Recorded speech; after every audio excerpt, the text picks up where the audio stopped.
콘트라베이스예요. 파트리크 쥐스킨트, 그 독일 작가였나?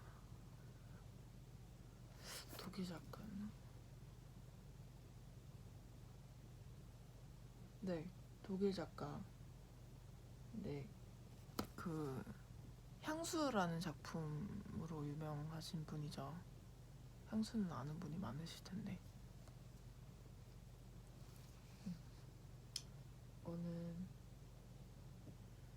저는 향수를 되게 좋아해요. 저 초등학생 때 아마 읽었을 거예요. 네, 어쩌다가 읽었는지 모르겠는데 그때 저희 아빠랑 제 동생, 여동생이랑 저랑 일주일에 한 번씩 모두가 쉬는 주말에 이제 영화를 예매해놓고 집 앞에 유쿠 아울렛 거기서 영화를 예매해놓고 예매한 시간 전까지 이제 그 옆에 문고를 갔어요. 서점을 가서 이제 일주일 동안 너희가 읽을 책들을 골라라 해서 우리가 보고 고르고 하는 게 문화가 됐었는데 아마 그때 골랐던 책 중에 하나가 향수였던 것 같아요.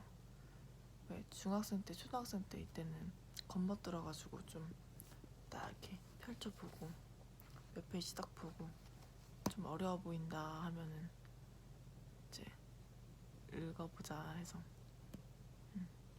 그랬던 것 같아요. 근데 그때 일주일에 한 번씩이라고는 했지만 꼬박꼬박 가진 않았겠죠. 그리고 뭐 새로운 책이 있지 않을 때 그때는 방 한 칸에 저희 아빠, 제 동생 이렇게 다 같이 지냈었는데 집이 좀 어려워서. 근데 그때 아빠가 집에 TV랑 컴퓨터를 안 놔주셨어요. 교육에 별로 좋지 않다고. 그래서 저희 집에는 이만한 아빠가 주유소 그 포인트로 받아온 카세트 라디오 되는 거, 하루에 하면 가린다, 그거랑 그리고 책꽂이 한 5단인가 4단이었던 것 같아요. 크지 않지만 그래도 꽤 많이 들어가는 그런 책꽂이, 거기에 있는 책을 읽었던 걸 계속 읽었어요. 정말 많이 읽었던 것 같아요. 내가 그 부분이 좋았어. 근데 그 책의 어느 정도 부분인 거를 알아서 찾아서 그때그때 볼 수 있을 정도로 그렇게 책을 많이 읽었었죠, 그때는. 근데 크고서부터는 다 핑계지만 책 읽을 시간이 그렇게 나지 않네요. 뭐 할 거 없을 때 책에 손이 가야 되는데 뭐 스마트폰에 손이 가니까. 그렇습니다. 아무튼 오늘은 자기 전에 콘트라베이스를 읽을 거예요.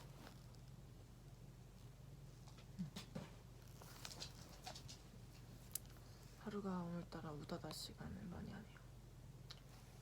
제가 아까 말씀드렸다시피 작가는 파트리크 쥐스킨트. 전 지금까지 파스킨트 쥐스킨트라고 기억을 했었는데 잘못 기억했네요. 이게 약간 우리가 읽을 때 글자가 중간에 뭐 순서가 바뀌거나 해도 문장 자체를 그림처럼 인식을 해서 뭐 그렇게 읽는다고 하잖아요. 처음에 그래서 단어를 배울 때 외국어나 이런 외래어는 처음에 들을 때 정확하게 기억하는 게 좋은 것 같아요. 안 그러면 계속 잘못된 거를 계속 기억을 하고서 입에도 있고 그러니까. 네, 딴소리였습니다. 아무튼 그 유명한 향수 작가님 파트리크 쥐스킨트의 소개 먼저 읽어볼게요. 간절한 금발의 여린 얼굴, 유행에 한참이나 뒤떨어진 낡은 스웨터 차림, 단 한 장의 사진으로 우리에게 알려져 있는 남자. 사람 만나기를 싫어해 상 받는 것도 마다하고 인터뷰도 거절해버리는 기이한 운둔자. 이 사람이 바로 전 세계 매스컴의 추적을 받으면서도 좀처럼 모습을 드러내지 않는 작가 파트리크 쥐스킨트이다. 쥐스킨트는 1949년 미넨에서 태어나 암바흐에서 성장했고 미넨 대학과 액상 프로방스에서 역사학을 공부했다. 젊은 시절부터 여러 편의 단편을 발표했으나 별다른 주목을 받지 못하다가 한 예술가의 고뇌를 그린 남성 모노드라마 콘트라베이스가 이게 더 먼저네요. 우리가 알고 있는 향수보다.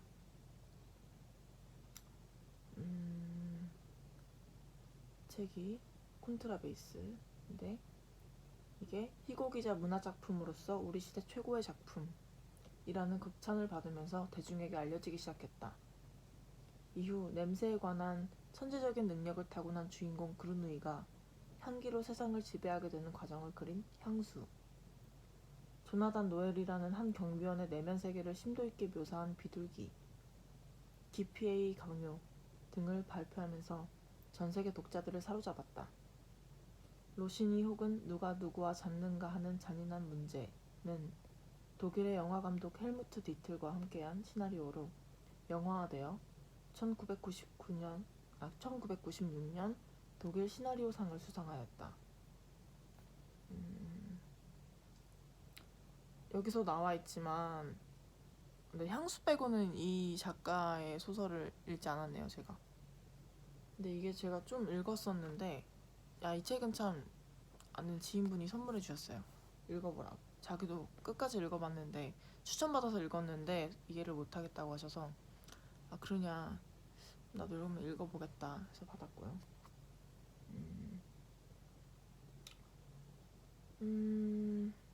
뭔 얘기 할라 했지?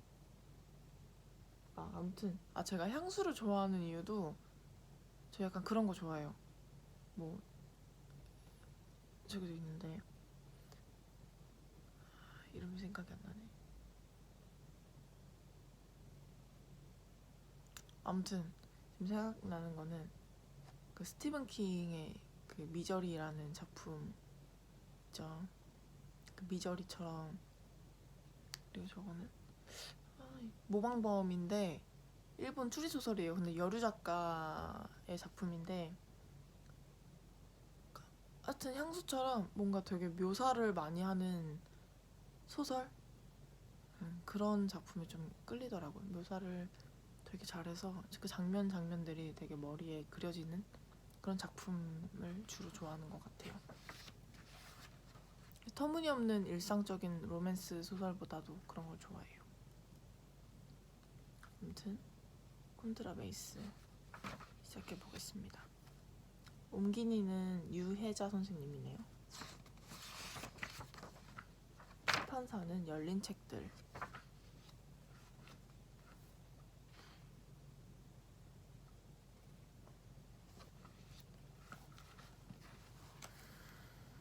참 이건 희곡이에요. 희곡. 소설이자 희곡이래요. 방 안. 전축에서 브람스의 교향곡 제2번이 흘러나온다. 누군가 곡에 맞춰 콧노래를 부른다. 멀리 사라져갔다가 다시 되돌아오는 발자국 소리. 벽막에 따는 소리. 맥주를 컵에 따르는 소리가 이어진다. 잠깐만 기다려보세요. 잠깐만. 지금 이 소리 들리죠? 이거요. 지금 이거요. 들리세요? 조금만 있으면 다시 나올 겁니다. 똑같은 맛이거든요. 잠깐만요. 이거요. 들으셨죠? 베이스 소리 말입니다. 콘트라베이스요. 음반 위에 전축 바늘을 제자리로 옮겨놓자 음악 소리가 끝난다. 제가 한 겁니다.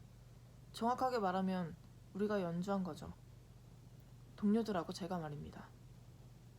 우리는 국립 오케스트라에 소속되어 있는 단원들입니다. 브람스의 교향곡 제2번. 대단히 감동적인 음악입니다. 저 곡을 연주했을 때 우리는 모두 6명이었습니다. 중급 정도로 구성된 인원이죠. 우리가 전부 다 모이면 8명입니다. 어떤 때는 외부에서 초빙한 사람까지 합해서 10명이 함께 연주할 때도 있습니다. 심지어 언젠가는 12명이나 되는 인원이 함께 연주한 적이 있기도 했죠. 엄청난 인원입니다. 정말 굉장히 많은 숫자입니다. 콘트라베이스 연주자가 12이라면 이론적으로 따져보더라도 오케스트라 단원들을 형태를 제대로 갖춰서 무대에 다 올려놓지도 못합니다. 물리적으로만 따져봐도 불가능합니다. 다른 악기 연주자의 인원을 부득이 줄일 수밖에 없는 상황이죠. 하지만 우리를 빼놓으면 아무것도 되지 않습니다. 사람들에게 다 물어보시라고요. 지휘자는 없어도 되지만 콘트라베이스만은 빼놓을 수 없다는 것을 음악을 아시는 분이라면 누구나 인정할 겁니다. 수백 년 동안 오케스트라는 지휘자 없이 잘 해왔습니다. 지휘자는 사실 음악사적으로 평가해본다면 최근에야 새롭게 등장하게 된 직업입니다. 정확히는 19세기에 생겨났죠. 아예 안 보인다. 심지어 우리 국립 오케스트라 단원들까지도 가끔은 지휘자의 지휘를 전혀 따르지 않고 우리 마음대로 연주할 때도 하루가 이렇게 고양이들은 책만 이렇게 읽으면 방해를 합니다.